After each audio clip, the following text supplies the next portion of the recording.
Hi guys, and welcome back to my channel for a live reaction player ratings live stream of Malmo 0, Chelsea 1.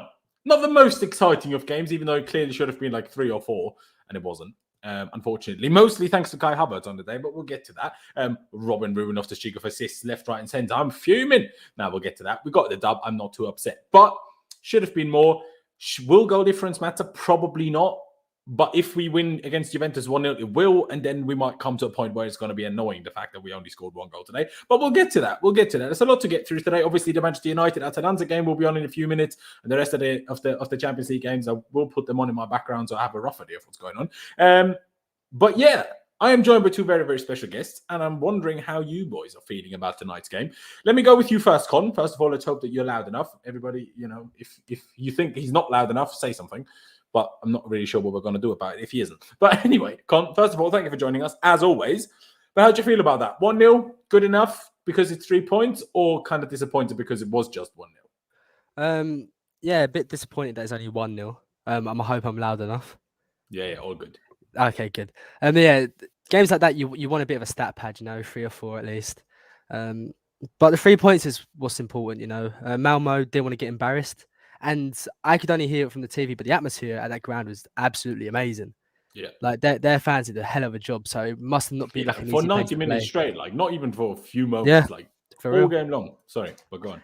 And they gave like Porto vibes in the sense where like they just kept disrupting the game, So ultimately, I'd like more goals. Kai Havertz, but the 3 points is what matters, and we got that, so I'm happy. Brilliant. Clutch, what about yourself? Obviously, I mean, you even put it in your on-screen name today, Pulisic Stan. How do you feel? He's back.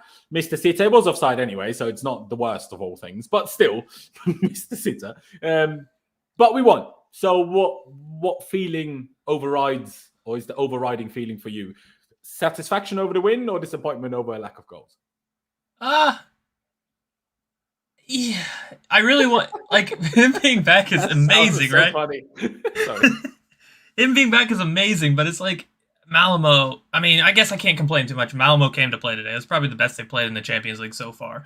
And they sold out their stadium for the first time in 2 years. So, I mean, for the atmosphere, I mean, yeah, they did say they were going to come out and give us a fight, and they did. But we also didn't have, the full-strength squad that we should have had, but at the same time, that team is well enough capable to go score more than 1 goal today. But Pulisic's back. I'm very happy. I'm just can't wait for the next couple weeks until we get a full team back, and that way we can see the brilliance of all of them. That would be great. The brilliance of all of them. Now that is something I want to see. I quickly want to actually start with this because I think people have slightly. I also support my local club. Oh, hate me, I support 2 clubs. My local club is from my city, right? We're a very small team. We used to be great, 3rd most successful team in Austria, but we're awful now. 2nd division of Austria. I'm used to being the small team like kind of Malmo was today, right? If you thought how we beat them 4-0 2 weeks ago was their best, then you just don't understand football. Just because we beat them 4-0 2 weeks ago, have you thought of the fact that they could have had a bad day that day? And then not had a bad day today. That wasn't like that. They don't always play like they did 2 weeks ago. People need to think of this. And again, the atmosphere can make such a difference. And in a home game, you try way harder. In the away game, yeah, they want to get something if not, but they know they're going to come forth in their group. As long as they don't lose 6 or 7 or 8, they're fine. At home, different situation. I mean, they were a threat today. On a couple of occasions. That volley from the guy, fair play to him. I mean, Thiago kind of misjudged it kind of badly, I can't lie. But fair play for even going for it, for a team of the level of Malmo, fair play to him, I can't lie. So I think people need to remember that a team isn't always as bad as just because, next time we play Norwich, we won't beat them 7-0. That doesn't necessarily mean we were worse than that time. Norwich might have just been better. Football is not just about our team, even though we are fans of our team. It's about both teams. So if they play better, we're not going to look as good. It's just how it goes. And, Con mentioned it, or was it either one of you mentioned it there about the fact the first time they sold out in 2 years. Jester just said it in the chat as well. So, that plays a part. Trust me, it plays a part. I've been to games where usually there's 3,000 people and then all of a sudden you have 15,000 and your team plays oh my God, we can actually play football. When has this happened? That can happen. And I think that was kind of the case for Malmo. But Also didn't help that Kai Havertz couldn't score to save his life today. Obviously, if he just scores, we'd still win like at least 2 or 3-0. And it could have been more from other people as well. But in the end, we got a dub.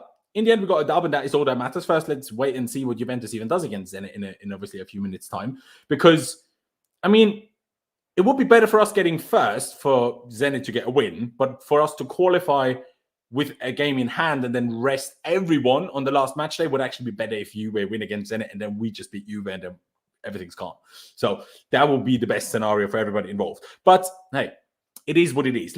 I'll ask you, well, I'll go to you, Con, before we get into like player ratings in detail. With the performance, aside from our results and not scored enough goals, was the performance good in your opinion? I don't think it was terrible. I think it was one of those second gear performances, one where you're playing all right, you do enough to get the job done, don't use too much, and then you go home. It's one of those sort of performances, a sort of like a Europa League sort of vibe. You know you're going to win, you get the job done. It might not have looked pretty, it might not be the most entertaining, but it's one that ultimately gets the 3 points, So I don't think we were terrible today. Like, did Mendy even face a shot? I think if like one, if that. So. And we created a lot as well. Difficult, if so. Yeah, and we did create a fair few chances today as well. It's not like that goal was the only chance we had. We had a few, so we weren't awful, but the finishing was awful. And, bad finishing Chelsea hand in hand. Unfortunately, that is true, which is weird because, I mean, take away the Southampton game, I guess, but our last 3 league and Champions League games, we have a goal difference of 14-0. So, we didn't actually had the opposite problem of, scoring goals. But I think the most notable thing today was who our wing backs were. And I think that was the biggest stifle in why we didn't play better going forward. Because all of a sudden we had nothing from both wing backs. While over the last few games, they were not only scoring goals, but were helping in the creation of almost everything that we did going forward. And today was kind of all left to the front 3 and Ruben to create things for the forward up the pitch, right? So that obviously plays a big part. When people say, when we play a second string team, we're not as good. Yeah, when Alonso and Aspie play wing backs, we're not as good. The rest, we can kind of interchange, not fully how we want, but for the most part. But those two, we can't. So, I mean, Aspie is one thing. He shouldn't quite be a right wing back. Hence why I never minded Hudson-Odoi playing there, because I thought, well, if we can make him a good enough right wing back backup, we don't need to buy one. But if Aspie's our only right wing back backup, we probably need to buy one eventually. Not right now, but eventually, right? But if Callum can do that, fine. If that makes sense. And on the left side, I mean, hey, I've been craving for a new left wing back just the second Emerson left, because that meant Alonso was our backup, and that's always a bad idea. I know people have a go at me, Alonso. I honestly tweeted it, even though I tweeted during the game. I was like, I cannot comprehend how anyone actually rates Marcos Alonso. Like, he has a left foot and he can head the ball every now and again. That's literally it. Literally. I'm not going to sit here just slag off Marcos Alonso for half an hour, but it's just frustrating to watch the guy play football. I can't even lie. But Clutch, let me ask you, did you think the performance was bad? Because I didn't think so. The performance in the front 3, separate, conversation. But in general, don't think it was bad. I mean, overall, I think we did very well. I mean, I think last time I was on the stream, when we were doing the player ratings, we had to talk about, like, the opposition's performance, too. I mean, I think they played really well, considering what they've done so far, right? So, I mean, Malmo actually came to play. They came to play on the counter, and they came to defend, and they did really well. The Alonso and Aspie, I mean, me and you were texting, especially about Aspie before the game even started, when we were talking about. I don't think Aspie should be there. Aspie is a defender first. He's not an attacker. Yes, he has the most assists for a Premier League right back or something like that. No, he does. And Aspie can cross the ball. The problem isn't necessarily that he isn't creative enough for me. Sorry to interrupt you. The problem is just he's not dynamic enough to play that position. I agree. And it's like, when you get forward, I mean, Aspie had that one shot. He took a first shot of the game, right? That he shot like really soft right at the keeper. So, I mean, and Alonso is just like, Alonso in a game where we had most of the possession and he didn't influence anything. Like, I barely noticed him except when he was getting thrown on the ground by the bald dude with the big beard. It's just, I agree. We don't, and that's why I like Callum a little bit on that right-hand side, is because when you see things like what he did when he makes those passes. That's why I like him more on the right. It's that he does that better. Sure, he can dribble, but when nothing end product comes from that dribble, then what's the point of him on the left? I mean, I know everybody disagrees with that, and that's fine. But, I mean, for me, I would rather have him out there on the right because he creates a lot more chances with his passing because he's a very good passer. But, I mean, I don't think we played that bad. I think the front three, there's a little questioning to be had, but we'll get to that later. We will get to that later. It's an interesting part because when we changed the shape, or not the shape, but the positions of Ziyech and Kalamazoo at the start of the second half and switched their sides, basically, I tweeted, well, that's what we did. I don't really know why, but we did it. And then about 10 minutes later, we scored from basically that situation. I was like, oh, well, that's why we did it then. Fair enough. So I guess there you have your reasoning. For some reason, Google is messing up with me, so I can't really do things in the background here. I don't know why. Google stopped mugging me off. Not really a big fan of this. But let me just get the share screen on then in half a second because then realized I need to fill the team first. But on that very same note, Con, do you agree it's mostly about the wingbacks and the rest was pretty good? Well, the wingbacks in terms of why we were less dynamic than the last few games. I mean, yeah. I was watching it with one of my mates, and that's what we both said. I don't like when Alonso and Asby play together. I don't. And yeah, for me, I think that was our biggest issue today, more than anything, was the wingbacks. I love Asby. I do. Alonso plays in slow motion. We've grown accustomed to that. Plays in Timberland boots. I can't believe he got nutmegged in 3 minutes, man. That annoyed me. It's the most Alonso thing I've ever seen in my life, the fact that he got nutmegged after 3 minutes. Like, it's Malmo. Like, I know I just said, oh, but they played better. Yeah, but the crowd and the occasion won't make you nutmeg your bloody opponent. Second time against Malmo, too. Yeah, second time. And the first time it was like last game he came on, he got nutmegged a minute into it. Well, he held on longer this time. 2 minutes more. Big up yourself. Next time might be 5 minutes. Pretty good from him, to be fair.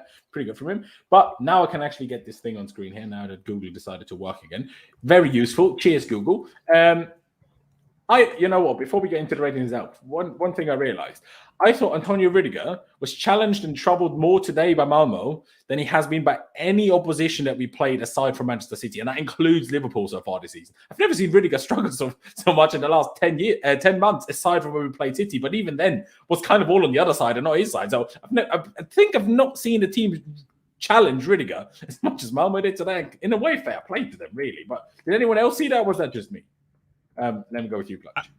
I agree. I mean, Alonso was getting dusted by that dude on the right-hand side pretty much the entire game. So, I mean, Rudy had to defend for two people because the striker, I forget his name, kept drifting more to the right, so he would have to cover both of them. And I think he did pretty well for what he had to deal with today. And for me, it did look like he struggled because of the amount of work that he had to put in. But, I mean, he still dealt with everything the way we expect Rudiger to deal with things. Also, I don't know how true it is, but I'd seen somebody tweet at halftime that Alonso or Tuchel wanted to get Alonso away from, or Hudson-Odoi away from Alonso. So that's why they switched. I don't know how true that is. I thought I heard Newsom say that. I think I've seen Pius retweet something that Newsom said, something like that. Yeah, no, I see what you're saying, because they really just didn't get a grip together at all. Like, sometimes they were both in the box, sometimes they were both on the wing, but they kind of struggled to really, make it work. Chilwell and Callum made work of the last two games, that one of them's inside, one of them's outside. It doesn't matter which one, they can switch it fluidly, like Chilwell said in the press conference yesterday. But at least they switch it. And at least they, make it work. Alonso kind of decided to be right winger half the game, and then he lost the ball there, and then he lost the ball there, and then he was way too slow to defend. And then that one time he got shoved over at the near post when that first dangerous moment of the game, in a way, I was like, you deserve that not being a foul. Like, what is this defending, man? Like, honestly, it's so frustrating. It's just Alonso, man. Like, honestly, I know we need a winger, but I think we need a backup left wing back more than we need a winger. I can't even lie to you.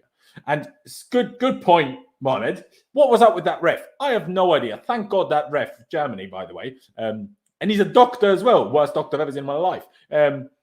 Retiring from international refereeing at the end of the year. Also, why at the end of the year? Surely you would finish the season. But anyway, I'm glad we don't have to deal with that guy anymore, because Not that he had any big mistakes, but every small decision he got wrong. Like Malmo had like 3 injured players today. Not one of them did he send off the pitch to get treatment. They all got treatment on the pitch. I'm like, where's this rule come from? I don't understand. I do not understand. But let's get to the player ratings. Actually, before that, let's get to the super chat, man, Mr. CFC Florida. What a guy. Big up yourself. The goal was made by Havertz and Hudson-Odoi. No Ziyech hate here, but come on. No, that's 100% true. 100% true. But as you could see by Kai Havertz, no matter if someone makes the goal and the guy doesn't finish, it doesn't help anything. So I know that it was a little bit easier to finish for Ziyech, obviously, than it was the 2 for Kai. But then 1-1 with the goal. It's not like they were particularly difficult either. It's not like he tried to score from 35 yards with a screamer. So, that's just literally the best example of, well, yes, the goal, the creation was the better part of the goal. But if the guy misses, the whole creation is pointless. And, Kai unfortunately proved that to us today. But let's get to the ratings.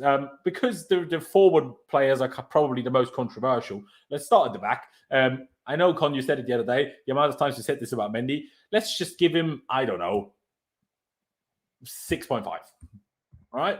Shall we do 6.5? Because we won't have much of it anymore. Yeah. That's what I have written down here. Good. Now because this time there's actually a little thing to mention about the back 3. Let's get to Christensen first. For me, again, the best of the 3. Sure, maybe less challenge because of Rudiger and, Alonso attacks, a bit like Calabanzo in the first half had Alonso attacks. So maybe I'll give Rudiger that. But Thiago Silva had the one. Ooh, Zenit just hit the. No, Juve just hit the post against Zenit. Anyway, let me continue. Thiago Silva misjudged that ball really badly from that referee's ball, which I still don't really understand why that happened. And, the guys just before halftime took the ball on the volley and put it just wide. So for that reason, I would give Christensen a 7, Silva a 6, and Rudiger a 6.5. What do we think? Clutch. What did you say? 7 for Christensen, 6 for Silva, 6.5 for Rudiger. Or 6 for Rudiger as well. I don't really care. I had Rudiger as a 7, but otherwise I agree. Just because he had a lot more to deal with. Yeah, but did he deal with it that well? I thought from how Rudiger usually plays, he didn't deal with... Like, it needed very often, if Rudiger tried to go into something, didn't quite work, and Thiago had to clean up for him, or Jorginho had to clean up for him. Not necessarily that he did something super wrong, but his tackles weren't just quite as clean, and he didn't quite clear the ball every time, if that makes sense. Is that just me, or Con, do you agree? Sorry, what was that, bro? Basically, Rudiger's tackles just, like, as much as he was involved more because he had to defend more, I didn't think he defended it as well as he has done usually recently. No, yeah. I didn't think Rudiger was that good today. I even said to my mate at one point, it's like, what's wrong with Rudiger today? So I can't remember what incident in particular, but I remember saying that, so he must have been off in some part. And he's probably lucky that to get booked too. Yeah, the yellow he took wasn't a necessary yellow either. Neither was that one from Ruben, but that guy was really asking for the yellow. We'll get to that. So Con, what rating would you give? Just give all 3 in a row. Why not? What rating would you give them 3 at the back? I'd give Christensen a 7, Silva and Rudiger 6.5. Silva and Christensen a 7, Rudiger 6.5. No, so sorry. Christensen a 7, Silva, Rudiger 6.5. Fair enough. Dybala just made it 1-0 for Juve against Zenit, by the way. I'd probably go along with that, to be fair. Yeah, why not? I mean, would you be okay with that as well, Clutch? I know yours were slightly different. No, I'm fine. I'm fine with that. Fair enough. I mean, I'm trying to be... You caught me on a good day. I caught you on a good day. See, I'm not trying to be too quick, but I'm also not trying to be too slow with this. Let's get to wing backs. Let's do those guys individually. Let's get to Aspi first. Aspi had another one of these games for me where... I mean, I barely noticed him, but because he's, like Thomas Tuchel explained in that press conference the other day, our wingbacks aren't defenders. They're kind of midfielders that are meant to help create things. And did he really do that? Meh. A couple of times he was like, oh, Atalanta just took the lead against Man United. Come on. Big up. But Atalanta will probably still not defend now, and then United will score 3 goals in a break. No, Ole in, no. But yeah, for me, Aspi's like, the couple of times he was too slow to get at the end of passes. Yeah, sure, you could say the balls were a little bit overhit. And the only real moment he was involved in attacking-wise was that shot very early on that Clutch mentioned. So for me, he gets a very average, I don't know. I don't even want to give him a 6, to be honest. Like 5.5, just because I'm like, you did nothing going forward. Like 0. Like, no, you didn't do anything wrong defensively, but you play a position where you are meant to help create and you just didn't. So I know maybe some people think that's harsh, but we just didn't create enough, and definitely nothing from the wings, from the wing backs. So I don't think we can go particularly high with Alonso definitely, but even Aspie. Clutch, what do you make of Aspie? Considering how important our wingbacks are in this system for creation of goals, I mean, Aspie's just not creative in that way. I would tend to agree with like a 6 or a 5.5, somewhere in that range, because, is it necessarily his fault? No, but he gets put in that position where it's just like he gets stifled because you're meant to be doing this, but that is not your strong suit. So, I would tend to probably give him, and that's probably one of the reasons why we only won 1-0. So I'd probably 5.5 or 6, one of the two. Fair. Clutch, not Clutch, Con. Sorry, my bad. Would you agree, or did you think it was better than we did? No, I agree. It's like, do you remember against Newcastle? You said about N'Golo. It's like, yeah, it just wasn't the game for him. I think the same for Aspie. When he plays right wing back, it's normally against a team that's a bit better offensively, so it's more defensively for us. Today, I don't think it was a game for him, but we needed to rest James. So no fault of his own. I don't think he's really a right wing back for these kind of games, but yeah, I'd give him like a 5.5. I barely noticed him going forward today. And I don't think if we get that goal, I think him and Alonso come off for James and Chile, because they were warming up, but when we got the goal, we sent on the other two instead. Yeah, 100%. Just quickly, me and Clutch actually spoke about it on WhatsApp earlier, and I want to get your kind of thoughts on it, Con, because think about, when was the last time Aspie played right centre-back? I think because of Chalobah's, appearance, I don't know the word I'm looking for, even though unfortunately Chalobah didn't play today. Actually, I'll ask you about that at the back in a second, but because Chalobah has now come in and has done so well, and we've kind of used Hudson-Odoi more further forward to some extent, sure, because of the injuries, but also a little bit before that. I can't even remember the last time Aspie played at right centre-back. I think Aspie is now just the backup right wing-back, and that is a bit of a problem. Like, as a right centre-back, he's still absolutely top class, but seemingly Tuchel doesn't really use him there at the moment, and don't know why there's some dog out on the road kicking off like mental. My bad if you can hear that. But do you see what I mean with that, Con? Like, he seems now to be just the backup right wing-back rather than one of the centre-backs. No, yeah, it does seem like that, and I think that's just credit to Trevor, because he's been outstanding, and then he's still got Christensen to play, Thiago Silva. If they play together, Christensen's always going on the right. So, yeah, I think it's just the fact that we're really good in that area more than anything to do with Aspie, because he's really good at right centre-back. Like, when he plays there, he always comes up clutch with like some sort of moment. And yeah, he just seems like the backup right wing-back because Reece James is on fire. He's one of the best fullbacks this year. No, exactly. We spoke about yesterday in the preview. Chilwell and James as a pairing, in my opinion, the best wing backs in the world. Right now, yeah, the best, easily. For sure. Steve said it there. We sell too many right back talents or right wing back talents from the academy. We do, but the problem is, because they're so talented, neither of them can really be a backup, which is half the problem, which is super annoying, because Lamptey is brilliant. Tino Livramento is brilliant, let alone Reece James is obviously brilliant. But because Reece is so young, how can Tino Livramento ever get in the side, even though we have that buyback clause? How will we ever make that happen unless we turn Reece James to right centre-back again? But what we've seen recently, why would you ever do that? That'd be mental. So it's a problem. Unfortunately, a problem that just, I think, kind of comes with having a great academy. You're always going to have too many great players in a couple of years and in a similar position. And then for example, on the wings, we have no one. And we have had no one for a while, like proper winger since Callum, really. Like, name me another winger, because Tino Andrani isn't really a winger. Harvey Vale isn't really a winger. Johnson Bell is obviously a striker. So who else? Like, we don't have wingers while we have loads and loads and loads of right backs. So it's just a bit of an issue, I suppose. But let's get to the other. Actually, remembered it again. Reaction, Clutch. I think, did we speak about it, or did I spoke to Pice about it, actually. Chalobah didn't start.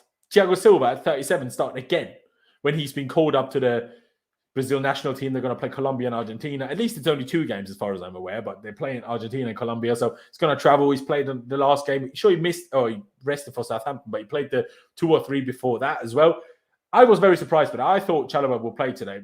Was it just surprising, or was it annoying as well? It's pretty annoying. He's been doing really well. And every time he comes in, he puts in a good performance. Last time we seen him, didn't we argue for him to be the man of the match? I think it was in the cup game. Yeah. But I want to see Chalobah whenever one of the back three isn't in there. If Rudiger isn't in there, don't care about Sarr. Put Chalobah in there. I want to see him anywhere in that back three. I mean, I think he's versatile enough to be anywhere in that back three. I mean, I think he, like I texted you earlier, I said that I think Christensen and Chalobah are the future center backs of this club. And I think they have the potential to be some of the very best in the world. So, I mean, I was disappointed that he didn't get a start, but also at the same time, I understand, like, this is your strongest back three. So at the same time, we say that, right? I mean, I don't think Chalobah would have changed the results, but, you know, people criticized how strong of a team we went with. Well, we only won 1-0. That's why. Because Tuchel understood that Malmo aren't always as bad as they were 2 weeks ago. But, I mean, I see what you're saying. I know someone told me the other week that Chalobah actually played at left side of centre-back. Was it at Lorient or wherever? Someone told me that recently. And I was like, well, I still haven't seen him play there. And I still would... I know Rudiger is doing amazing there, but if it wasn't Rudiger, my ideal left side centre-back would be a left-footed player. And Chalobah isn't that either. So that's why I'm not 100% sure I agree with putting him on the left instead. Then I'm not saying I want Sarr because he's left-footed, but, you know. But yeah, Con, any reaction to Chalobah not starting? Yeah, I was surprised. I thought he would start today. It made perfect sense. He's been playing great. It's a perfect game for him. So him not starting today, no idea. Christensen, Thiago Silva both played the midweek. Not midweek, on the weekend, sorry. Yeah. So it baffled me, that one. I don't understand why, but... Yeah. The only logic I could have is that if the plan is to not play Thiago Silva against the rough and tall Burnley, and then maybe play Chalobah there. If that's the plan, fair enough. Oh, bro, have you deeped how often Silva's starting, though? Sorry? Have you deeped how often Thiago That's what I Silva's mean. Yeah, no, starting? exactly. It's mad, isn't it? It's crazy. I mean, fair play to him, because as much as maybe we would have liked Chalobah, the fact that at 37 years of age, even as a centre-back, he can do that. I mean, you see Sergio Ramos, there's apparently talks that PSG want to terminate his contract before he's ever played because he's just injured all the time. Do you know what I mean? And you see what Thiago Silva does that they got rid of. Hilarious. Absolutely hilarious. But let's get to Alonso. By far the worst player on the pitch today. Well, you know, Kai gave him competition for that today. See, I don't think Alonso was as bad as he was in some other games, just because he got involved in attack. Not always well, but at least he got involved. There's been games where he was just bad defensively and didn't do anything going forward. So I'll be nice, I'll give him a 3. I know people think I'm taking a piss, but I'm not. I am being nice, and I'll give him a 3. Con, do you think I'm being too nice, or what do you reckon? He was poor today. He was easily the worst player on the pitch today. I think you're being fair with that. I don't know what he did right. I really don't. Yeah, it's honestly, it's just the guy's just so slow. Like if you've ever played GTA and you compare like having a nice car and you have a truck, or you have one of the old shitty cars, that's what Alonso feels like when he plays instead of Ben Chilwell. Like the guy's so slow, and I don't just mean slow in sprinting. We all know that. But the guy literally cannot turn around. He quite literally is a truck. A second ago, Morata missed a sitter, and now Zenit missed quite a good chance, which is a bit unfortunate. But anyways, absolute howler, Alonso. But again, I know he started the season well, and I gave him credit then. If you go back to those streams, if you think I'm just a hater, if you go back to those streams, when he played well, we gave him credit on this channel. But what I don't like is people giving players credit when they're just not good. And that's what I think sometimes people are doing with Alonso. Because the last good game he had was, well, definitely not in October. It was definitely back in September, if you ask me. But Clutch, would you go along with a 3 or would you go even lower? I'd go with a 3. I mean, every time I seen him, he was on the ground, getting back up, trying to chase the ball. I don't know how, for a guy his size, he just always gets dusted to the point where he gets his ankles snapped in 2, and then he has to get back up and chase the ball. Like, he was very, very poor. He has no idea how to actually use his height and body against people. Yeah, and I mean, I don't understand. I mean, I'm not going to say he's one of the worst players, but worst players that we have. But every time I see him, who's worse? I get so disappointed. I don't know. I don't have it. Barkley? I mean, I know you both are not fans of Barkley, but Ross Barkley played the best pass on the pitch today, aside from Ruben's first ball, well, both balls to Kai. But Havertz was the only one to play over the top balls, and they were all good. I'm like, what has Barkley been doing in training that all of a sudden he's the best pass I've seen? But just quickly, fair point, Texas Blue, by the way. Alonso played both games for spending the last international break and played well in both. Don't know how that has happened. In the back 4 as well. But let's give Alonso that 3. And let's move on to the two, in my opinion, well, by far, in rating and in performance, best players that we had today. Both of them fantastic. Jorginho, I think, apparently got official man of the match. Not quite sure how he got that over Ruben, I can't lie. But Jorginho was, again, brilliant. I mean, what I really liked, particularly in the first half, maybe I noticed it just more in the first half, and he probably did it the same in the second half, but he was so... I don't know how to put it into words. It was almost like him and Ruben were just on a different level to everybody else that was in the pitch today. Sure, the defenders are a completely different style of players, but in terms of players that you want to do things, right, going forward, their players, Malmo's players, and our players, like Ruben and Jorginho were just at least a level, if not two levels, just above everybody else, and it was quite crazy. And them two together, how Jorginho dropped always in the right moment to always create a passing option, and that's what people say when I criticize Kante for things. Kante doesn't drop. Kante stands behind an opponent sometimes, and it's kind of like, why am I not getting the ball? And I'm like, well, because you need to move. You need to, and that's what people say. Oh, Jorginho only passed backwards. Well, but at least he's there to receive the bloody ball. But anyways, I thought Jorginho was good. I would give him an 8. Maybe people think that's too high because we only won 1-0. I don't know. I think he was very good, and I was very happy with him. And that's just all I have to say. I was just very pleased. Clutch, what do you reckon? Am I too high? Going too high? I was in between a 7.5 and an 8. I think he controlled the midfield again really well. My only criticism is he wasn't playing as many through balls as he did the last couple times we've seen him. But I also think that's because, how Malmo sat back and you really didn't have the space, and nobody was really making runs in that front three to do that. So I think he was really well. I would give him lower than Ruben, but I would give him I'd probably give him an 8. I want to give him an 8. I'm really starting to love Jorginho. Yeah, I would be okay if you want to go 7.5 as well, in all honesty, because I think that's okay as well. Maybe 8 is pushing it a bit. Let's see what Con says, and then we'll see what we go with. Con, what do you reckon for Jorginho? Is 8 maybe a little bit too high? We should probably go for a 7.5, or what do you reckon? I don't know, to be honest. See, I'm a J5 fanboy, you know that, but I don't think he was that great today. I think he was good, but I don't think he was that great. What? Okay, regardless of what we said before, what would you have given him before? I genuinely don't know. Fair enough. I don't know. These two are the best for me, so I think Loftus and Jorginho in my head get the highest rating. Mm-hmm. Maybe a 7.5 and an 8. I think that's what I'd go with. I think if you guys want to go over 8, I'm happy with that as well. I'm a bit indecisive in this one. I see what Clutch meant, but to me, the fact that Jorginho didn't do more of the forward pass was just because he actually had someone next to him that did it. So Jorginho could focus on controlling things and making tackles. The amount of times Jorginho won the ball back today when Malmo tried to counter was ridiculous. Like he read every single moment of those. Incredible. It was like he studied Kante for the last week. Like, honestly, he timed so many tackles so well today. That was ridiculous. He had a moment, 10-minute period early in the second half where he missed 5 in a row. But before and after that, brilliant. Bro, with how you're talking with him, I'd give him the 8. Just how you're talking about him right now, just give him the 8, bro. You know you want to do it. Give it. All right. Well, and I said this to my girlfriend. Zenit just equalised against Juve. So I let you guys go first, talking about Ruben, because I just watched the goal and explain what happened then. So, Con, on that same note, Ruben, I know you just kind of gave the rating. So, on that logic, I presume you want to give Ruben then an 8.5? Oh, that was a lucky. Well, not a fully lucky goal. But what was that? An own goal by Bonucci?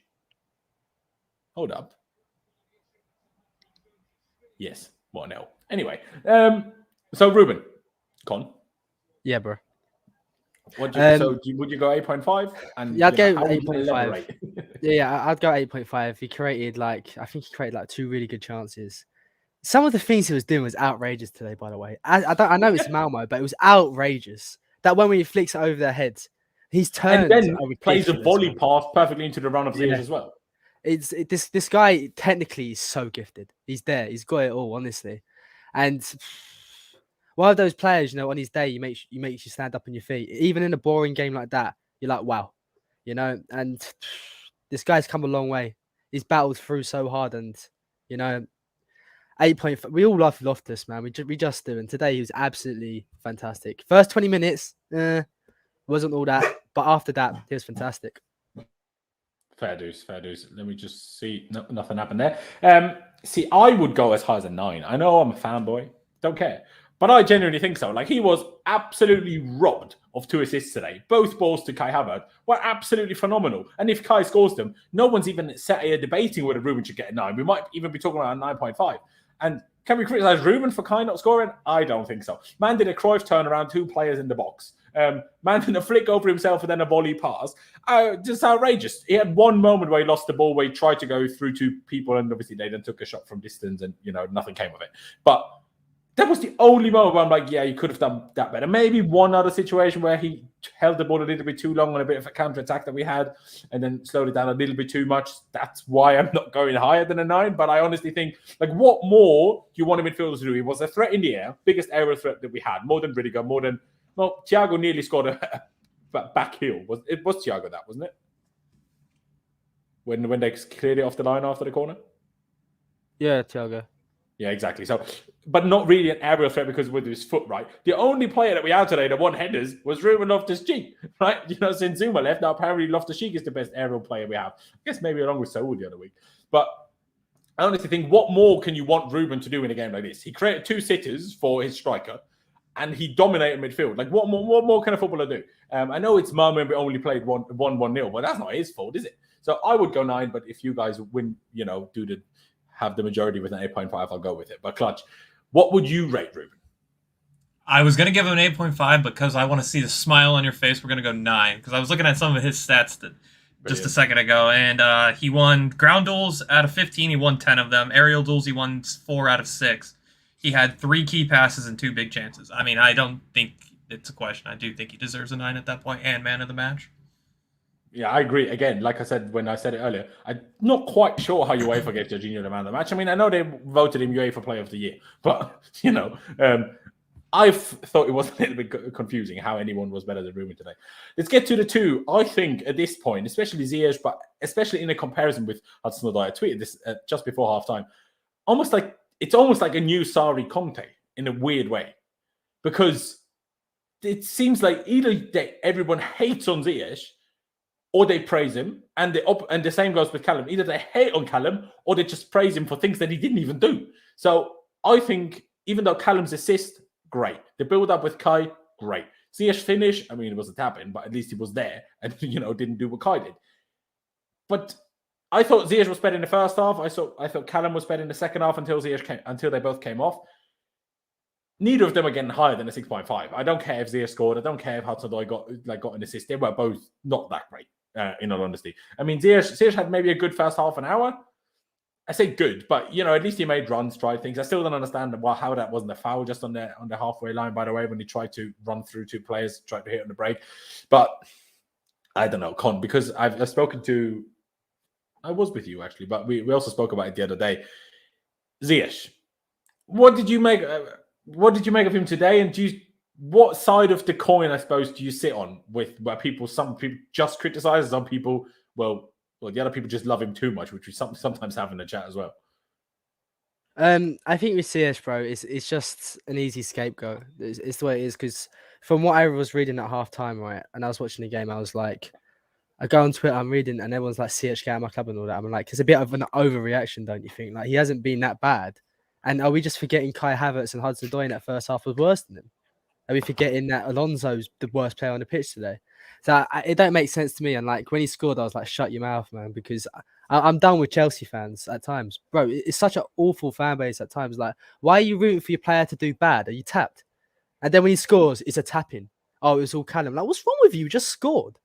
Like, is your ego that important to you that if a player you don't really rate scores, you're going to just disregard it and say, oh, it's a tap-in? Like, what's fucking wrong with you? Sorry, my language, but it just jars me off, man. I don't get it. Like, Alonso could score and I don't like him, or Barkley. If Barkley scores, I'm up on my feet and I'm like, yes, get in Barkley. Like the Scouse Sedan is what we call him. So with Ziyech, bro, Scouse Sedan. For some reason I heard that. I love that. But I just don't get it, man. Like it was happening against Newcastle as well. Everyone was saying get out of my club, but he was one of the best. So I don't get it, man. I really don't. Like people saying, "Oh, it's because he's in his prime, etc., etc." But this is Chelsea Football Club. Doesn't matter if you're 26, if you're 21. If you're starting at 11, you have to be at the level already. It's not. We're not babysitting, you know. So you can't give different energies for different players. If you're gonna say Ziyech is the worst player, then what's Kai Havertz today then? Because he was worse. What would Kai Way Havertz worse. be? But, and I completely agree, by the way, about the first half. There were so many people on Twitter and SA here in the chat as well, apparently, telling me how great Hudson-Odoi was. I mean, the build-up and then the cross for the goal, that really was great. Like, that was really special. But I especially in the first half, I thought it was decent in the second half, but especially the first half, I'm just like, where have you come to the conclusion that he was great? He didn't go past anyone. He didn't have a single shot. He didn't have a single decisive pass.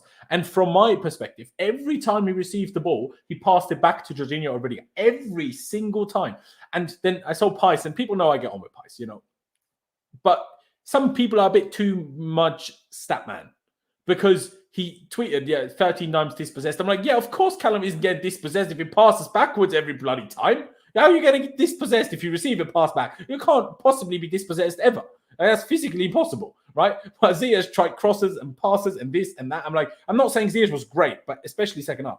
But still, like, you can't physically possibly tell me that Hudson-Odoi was better in the first half than I could. Like, you're just deluded if you genuinely believe that, or you just hate Ziyech. Like, I know I've maybe been a culprit of being too critical of players sometimes. Alonso, Werner, well, mostly those two really, but.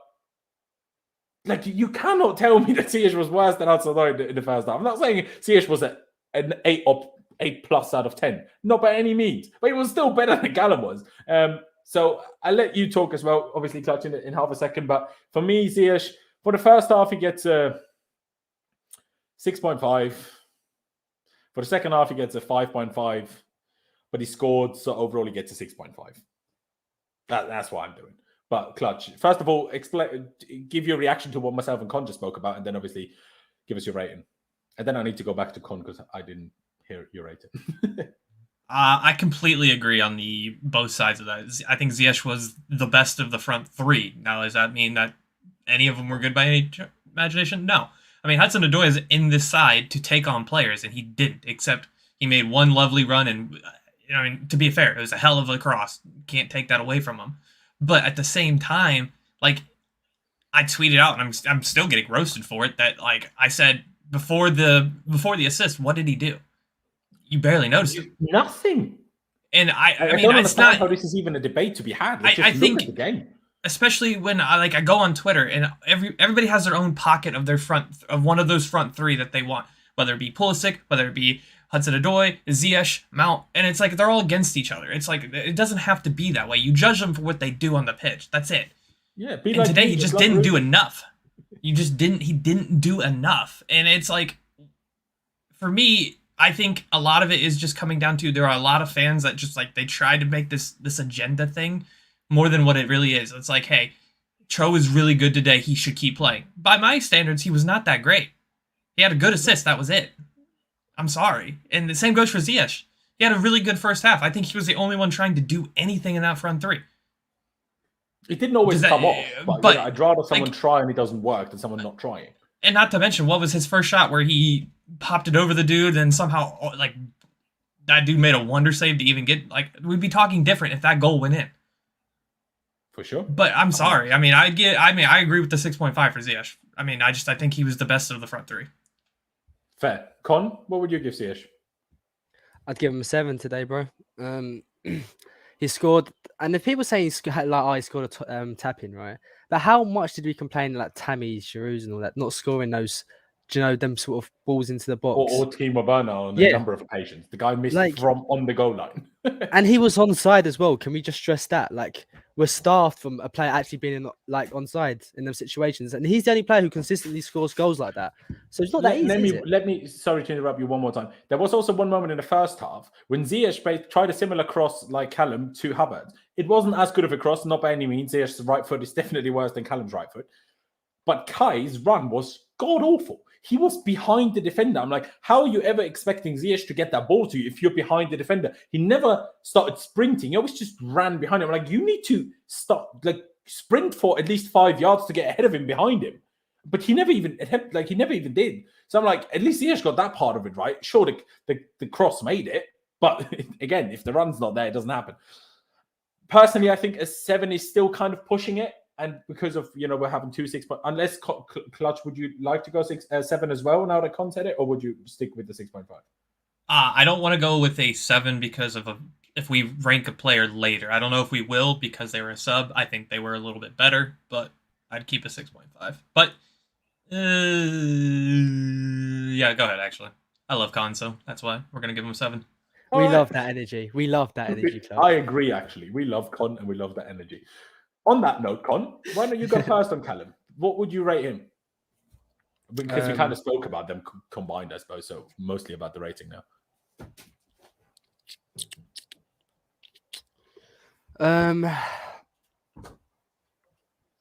What he did for the goal was great. Mm-hmm. Other than that, I don't really know what he did today.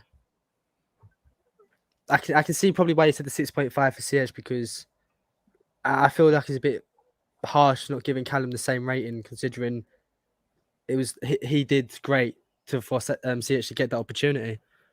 But Ziyech did more throughout the game, so 100%. I wouldn't give Callum the same rating. You wouldn't? Oh, fair. Laurenz already said that, says 6 or 6.5 from me. Thanks, Laurenz, bro. You made it a lot easier for me there, bro. You're very welcome, my friend. You're very, very welcome. Clutch, I'll go to you next. What would you give Callum? I'd probably go with the 6. I mean, other than the assist, like I said, what did he do? And I seen the comment in the chat where they were saying, talking about. Please do that. If anyone is bored enough, please do that. I would love, and don't send them to me. I'd love to make like a soundboard for reactions. It'd be great. What was it? I really find that great. We're making Clutch famous here. Somebody, Big K said, how could Cho take on people? And I was like, what am I meant to do? What is his skills? It's passing and taking people on. He's not a scorer, so I don't know why that's something. So for me, I mean, what he was meant to do, he just didn't do today. So I'd say a 6. I'd agree. I mean, I wanted to give Ziyech with 6.5. We lost long. And then I would have given Callum the 6. So on that logic, maybe I would push Callum to a 6.5 because the goal creation was really very good. But, we're being democratic here, and, there's a 6. And you couldn't decide between 6 and 6.5, could you, Con? You need to decide now.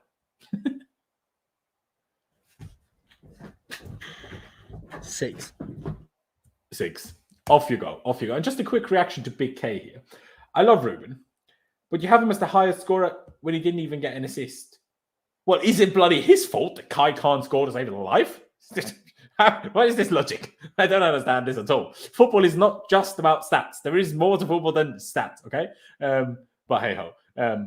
Let's move. I mean, yes, 3 people at once, but that wasn't Callum on his own. That was also Kai that received the ball while half being shoved over and then playing the ball at the great time. The only good thing Kai did all day, and put 1 run in the first half. But, let's not overhype things. A bit like on the weekend. Yeah, the cross and the run before Reese's first goal was great from Callum. But similarly to today, what did he do except that moment? I didn't see it. I mean, maybe I'm just not seeing it. I'll openly admit that. If someone just wants to send me a highlight reel of what Callum did against Newcastle, what Callum did today, and maybe I'll be proven wrong. But until someone shows me that, I have the opinion of what my eyes have seen so far. But Kai bloody Havertz, man. He's the best on earth. He wasn't the bloody best on earth today. Aye. Honestly, made Alonso competition for the worst player on the pitch. I won't go quite as low as Alonso, but I'm going at 4. And that's being nice, in all honesty. Because the 2 misses were bad, right? The 2 misses weren't misses, but the 2 not scored chances were bad. But there were so many other moments where I'm like, what is your touch, man? Where are you running to?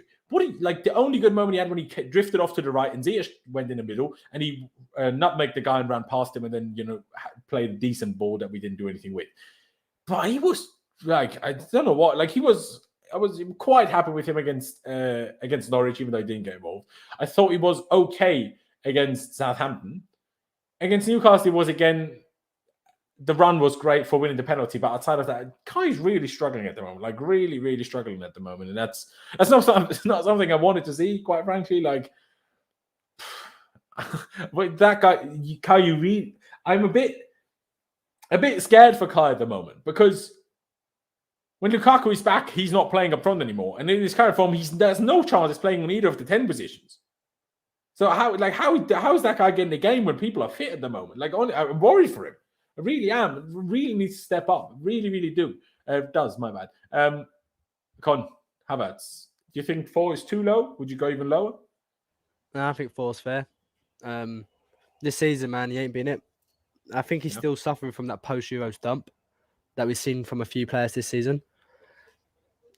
Yeah, you're right. Everything you said, just spot on, mate. I'm so worried for when everyone's at full fitness, how Kai's going to get a game. Because playing like this, he's not getting in over Mount. He's definitely not getting in over Lukaku. Even if Lukaku's playing bad, that's 100 mil signing that's going to play, you know. Pully, Hudson-Odoi, even Ziyech. At this point, I'm like, do we just play him at fullback and just see if he can get a goal there, you know? It's just... I'm really worried for him because he's great. He's a great player. We know his ability.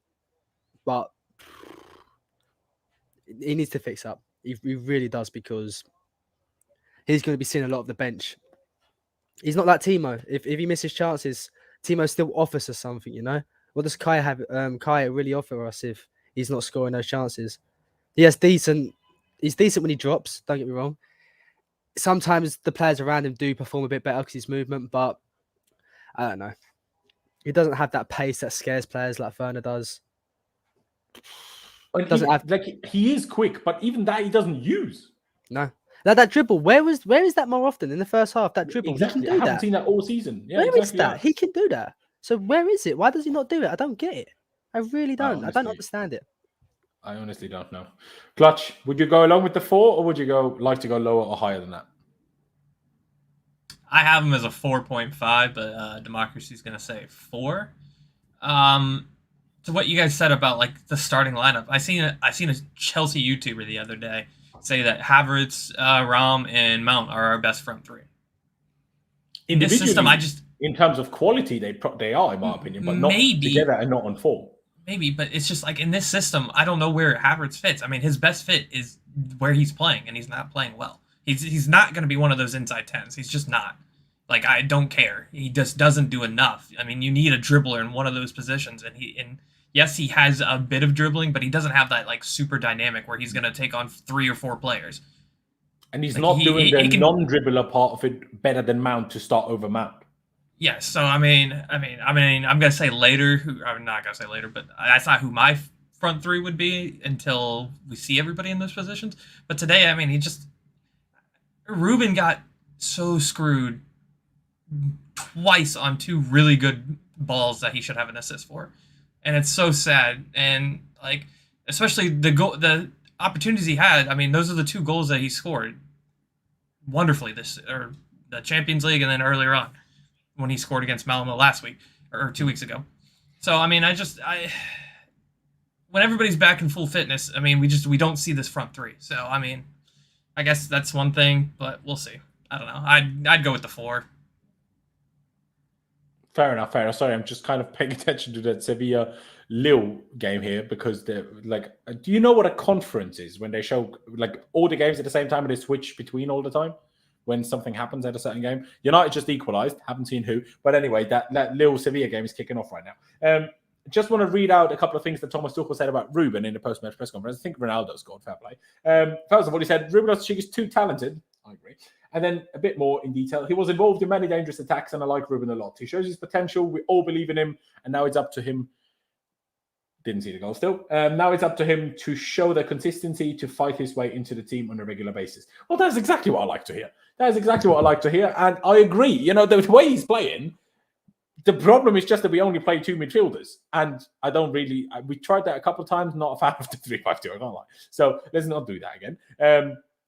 But that's his only problem. And that the other players in those areas are Kovacic and Jorginho, who are also incredible. So, you know, and Kante, obviously, in the certain types of games where even I want Kante. That's his only problem. But, I mean, again, I've made this comparison before, but people were telling me, Callum can't do right wing back. You know, look, Reece James and Ben Chilwell can score from there. Why can't Callum? And also, Ruben manages to play a 6, manages to play an 8 when he started his whole career as a 10. So he can do a 6, but Callum can't go right wing to right wing back. Huh? I'm not sure. My thing on that is, like, Callum has everything to be a good right wing back, other than doesn't have a left foot. Like, I don't understand. Like, you just think he's gonna score? Like, why is he gonna score more on the left hand side just because he can cut in from the left? Like, but we just don't see him score in the first place. I mean, he has everything to be a great a good right wing back. We've seen it before. I don't understand that logic when people say that. Yeah, no, I agree. Because it's just on the topic, I suppose, or I brought it back to this topic. Is there any world in which this is not a pivot against Burnley? Obviously, Kovacic will still be out, so it's kind of between Kante, who was left behind, by the way, not for injury, but the similar muscle tightness he had a couple of weeks ago, where it's not an injury, but they want to be careful. And Tuchel actually said a good thing before the game, where he was like, Zappacosta just nutmegged Luke Shaw, big fan of that. Where he said, yeah, we want to make him stronger so he doesn't keep getting these small injuries all the time, which would obviously be good. But Jorginho, Ruben for the weekend, Con? Yeah. Nagolo's probably out. Cover's out. Unless we want to see... Who else we got? So, love. There you go. I'm not sure if you're saying that because you love Callum, but I guarantee that Mason Mount will get goals, assists, and play well at right wing back. I guarantee it. It's not even a debate to be had, but Mason will do a good job there. Much better than he did at left wing when Franklin played him there. Like, just to make that very clear. Let's get to the subs. How many did we only make 2 subs today? Again, why did Harvey Vale not come on for Kai Havertz? I know he's at the same position, but push somebody else up front then. I mean, it was kind of Pulisic in the middle anyway, and Havertz on the left. So you might as well have brought Harvey Vale on. Like, there was no need to keep Havertz playing. I can't even lie.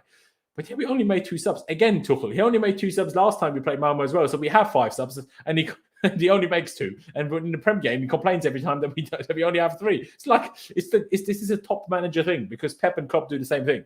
I want 5 subs, I only make 2 though. So what are you doing? It's a bit confusing to me. But who came on? Pulisic and who was it? Ross. So let me put Barkley here and Pulisic there. And if you're gonna give Pulisic a 7, Clutch, we're gonna need to have words. If you're gonna give Pulisic 7, we're gonna need to have words. But we'll let's do Ross Barkley first. Why not? Decent.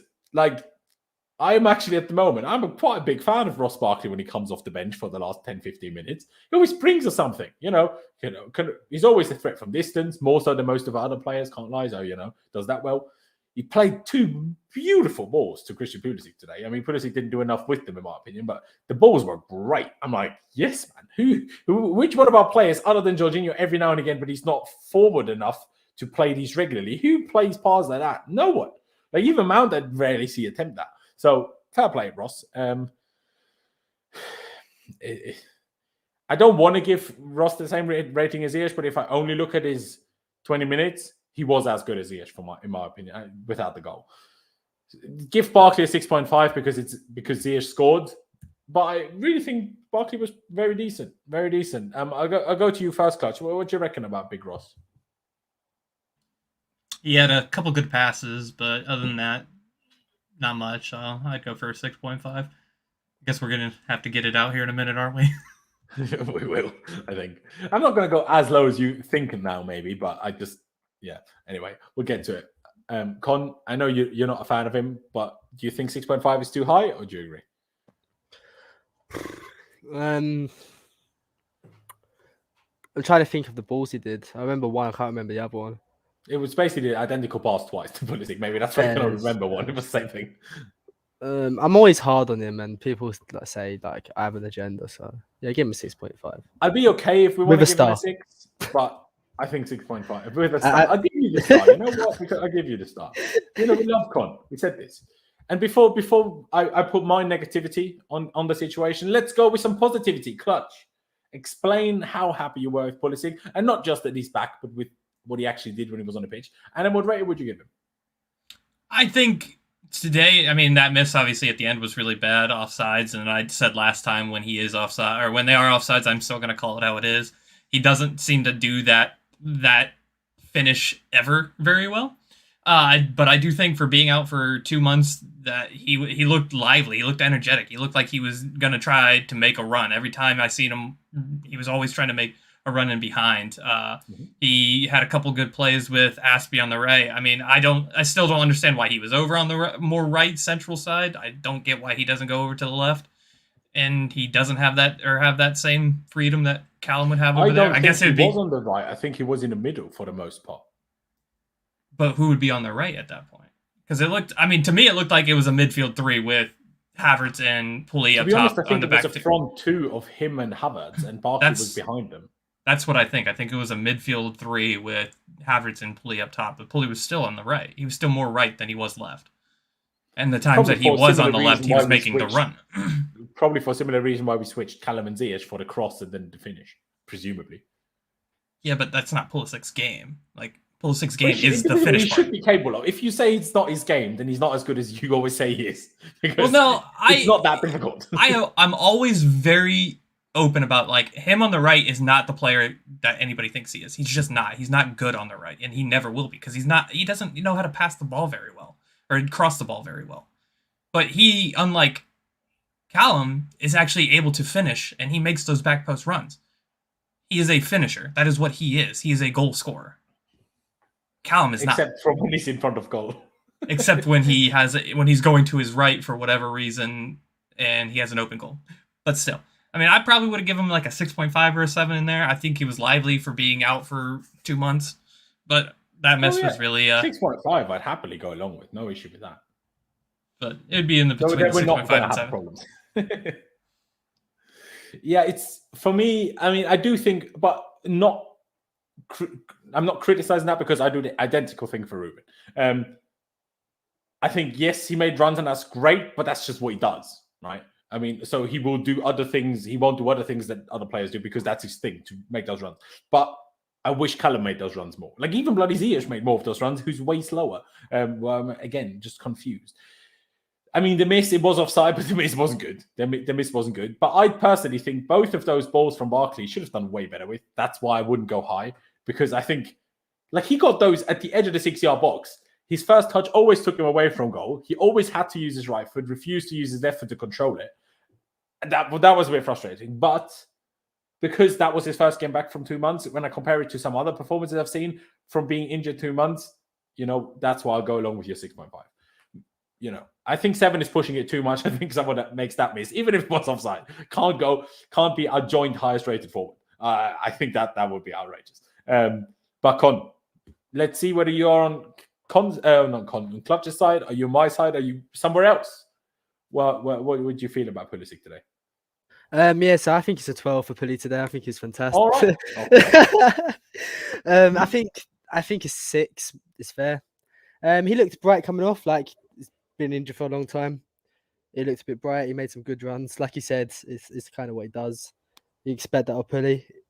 The offside miss, it was offside, so it's all right. But Pulisic, come on, you're better than that. Yeah, just score it anyway, even if you're offside. Come on, yeah, like, just score and don't fall over backwards. I'd be nice to, we gave me the 9, we gave Con the 7 for Ziyech, so we're gonna give Clutch the 6.5 for Pulisic. Yeah, bro. Because again, democracy in a way, but. What frustrates me most here again is, why did we only make 2 subs when we had 5? Why did Harvey Vale come on? I do not understand. Why did Saul not come on? Like, I know I didn't want to take Jorginho or Ruben off, and if we were 2 or 3-0 up, I'm sure both Vale and probably Saul would have come on. But I'm just like, come on, give these guys a couple of minutes, please. But yeah, the last straight in before we're going to finish it off here, Thomas Tuchel. I mean, yeah, other than not starting Chalobah, which I would have liked to see, no criticism, and maybe making a sub or 2 more and taking Havertz off, but I don't know. I'd probably give Tuchel an 8. We got the dub, but it wasn't a big dub, and he could have done a couple of things better, so not 9 or 10 for me, but 8. It's still good, and he's the best manager in the league. Well, best manager in the league these days means best manager in the world. On current form, not saying of all time, right? Whether Conte or not, but Clutch, Tuchel, what you saying? 8.59, anywhere in between now. I mean, for what he had to work with, I mean, I think, again, he's the best of making what he can out of the situation he has. Some people will just complain. He just goes on with it, and he does He plans for the next game as usual. Only thing is, Jorginho and Ruben are going to play again this weekend. That's 3 in a row for Jorginho. Can he take that? Hold your horses. Tuchel loves to play Kante in games that he shouldn't play in. So I don't think Kante should play for a while. I think we need to rest him for a while to get him back. Because what we're doing is the same thing that he criticized for. I hope not. Oh, they're probably going to, but that's why we should pretend he's injured. Same thing with Pulisic with the USA. I don't think he should go there. But now that he's played today, we'll just say he got hurt on Burnley. We'll just make him pretend like he limped off. I back it. But he's doing the same thing that he criticizes. Like anytime Conte's back, he plays him. Just let him rest for a couple of days. We're not going to need him against Burnley. He's probably going to play him against Burnley, but I don't know. We'll see this weekend. But he did good for what he did. I'm going to go 8.5. Good day. 8.5, fair enough. Con, what about Big Tommy T? I find it really hard not to give a 10 when we win, right? Because we win. But I think today will be the first time I say a 9. So when we lose, do you give him a 1? No. Then I don't understand the logic. Okay, so look at the Liverpool game, right? We drew. Was that Tuchel's fault? What happened there? No. So exactly like the whole win, all his achievement today. Well, yeah, because he swapped the sides, and look what happened, and that came from his switch. That is yeah, that is true. That is true. But I mean, couldn't you criticize? Why didn't you start that if that was the way to score? No, you could. Yeah, that's why I'm giving a 9 because it wasn't a perfect outing from him today, but it's still good enough, And he recognised something. He made an adjustment. We scored from it, And we saw Pulley. Yeah, if you can win and you got Marcus Alonso, Barkley on the pitch, man, you're good at your job, And we did that today, so. You've convinced me. The change was good because I didn't see the logic in it. 10 minutes later, we scored from exactly that change. Fair play. So I'll go with Clutch's 8.5, which is still democracy over UConn. I do apologize, but I agree. I have changed from my 8 to an 8.5. It's just. I mean, it's similar to when we talk about Mendy in a game like today, or in a game like Newcastle, or in a game like Norwich, in a game like half our games. It's like, well, how do you rate him? And it is a little bit similar with that with Tuchel because, yeah, would I have liked to see Chalobah start? But is that necessarily something he did wrong? No. Could we have won higher than 1-0? Yes. But is it his fault that Havertz didn't score more? No. But the same logic can apply. We lost to City. Sure, maybe, okay, City maybe was a little bit on him, but let's say another bad result. Another bad result, like I don't know, some games we've had last season. I'm like, he didn't really do anything wrong, just the players didn't quite put it to work, but then he still kind of, gets a good rating. But so managers are just difficult. But ladies and gentlemen, we're going to round it out here just before the second half of the Champions League games start. I really appreciate every single one of you that has tuned in. I appreciate both Con and Clutch. Of course, their links to their Twitters are down in the description. Help Con, how close are you to 100k these days? I don't even know, bro. Help him get there. just so check out his Twitter, subscribe to him, and help him get there. Sorry if I'm looking orange. It was just a Deliveroo ad, which was obviously orange, made my face orange. Anyway, ladies and gentlemen, I appreciate every single one of you that has tuned in. I didn't tell you to like or subscribe today. My bad. So like and subscribe if you haven't already. That'd be massively appreciated, of course. But yeah, we're going to leave it here. Thank you guys for watching. Up the Chelsea. Upwards and onwards. And obviously, we'll see you again on Friday for the Burnley preview. I don't even know. Do we play Burnley on Saturday or do we play Burnley on Sunday? Does anybody know? I think it's 10. I think it's, I guess, what would be? That'd be 3 for English time. I think it's 10 for me. November 6th. So, that's Saturday.